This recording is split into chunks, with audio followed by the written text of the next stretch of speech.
Magical clothes. Once there lived a poor tailor named Bholu in Laddunagar. He was devastated since the drought in his village seemed never ending. Bholu wished to save his village.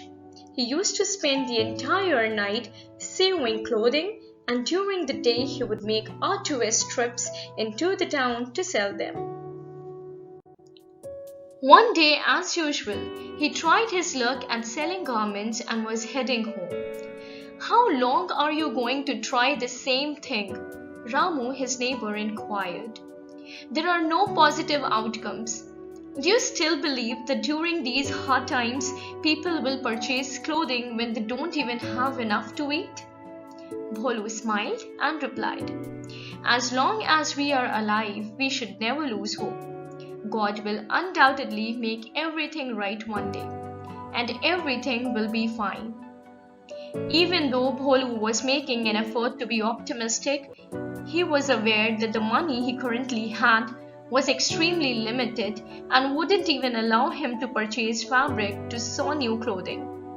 With sincere intentions, he prayed to God for assistance.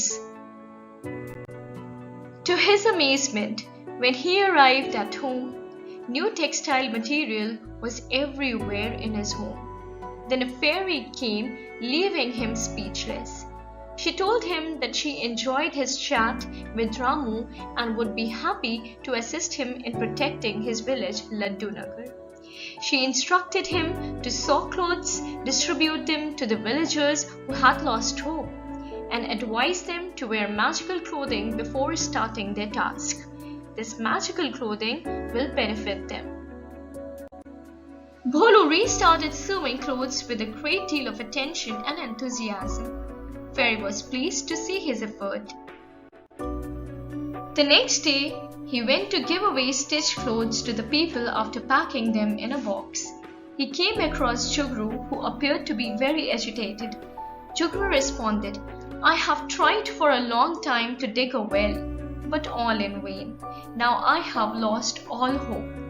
On hearing this, Bholu told him, "As long as we are alive, we should never lose hope. God will undoubtedly make everything right one day, and everything will be fine." He then hands him a shirt and explains that it was made of a magical material provided by a fairy. He must put on this dress before starting his task. Jugru quickly changed his attire before resuming his well digging. He was surprised to see a large water fountain pouring down. He was delighted when Bholu assisted him in irrigating the field. As the days went by, the village grew lush and colorful.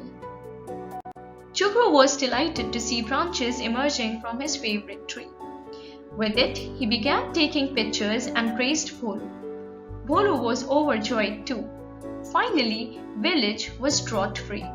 Bholu gave God praise. Raju Kaki, a village advisor, chose to see a doctor after deciding to meet him one day since she was ill and could hardly move. Raju Kaki was suddenly seen by Bholu, who inquired about her condition. I don't feel well, and I think I'll be this way forever, Raju Kaki remarked. When Bholu heard this, he added, "As long as we are alive, we should never lose hope. God will undoubtedly make everything right one day, and everything will be fine." Following this, he hands her a dress while claiming that it was created of magical material provided by a fairy. She must put this dress on before taking her medication. Next day, Bholu went to see Raju Kaki.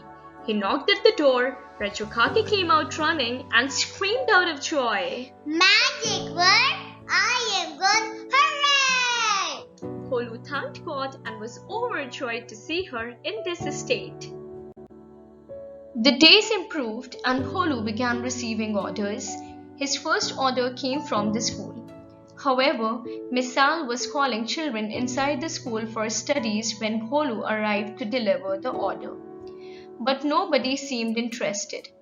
Miss Sal saw Bholu and said, "I don't think I need this order anymore. The reason is extremely obvious. I've done everything I could to prevent illiteracy in this village, but nobody is showing interest. These children believe they cannot learn." Sadly, Miss Sal said, "Is there any way to cancel the order?" When Bholu heard this, he added, "As long as we are alive, we should never lose hope. God will undoubtedly make everything right one day, and everything will be fine."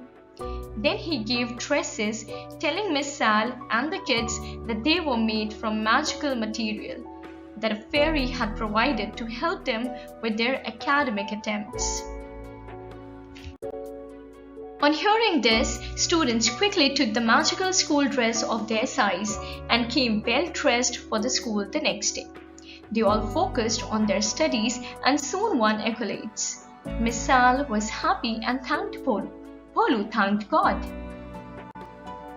After being severely devastated by drought, the village's way of life has now been transformed into a utopia. People in the village agreed to honor Bholu. According to Bholu, God sent a fairy to help them all, and God, he claimed, was behind everything. "No, it wasn't me who assisted you. It was Bholu," the fairy said as she suddenly materialized. "You received non-magical cloth materials from me.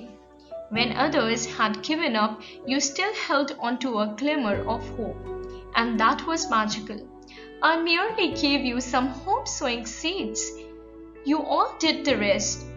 Jugru was about to achieve his goal when he quit. The inability to heal herself was caused by Raju Kaki's loss of hope. Due to their belief that they would never be able to perform better, students lacked motivation to learn.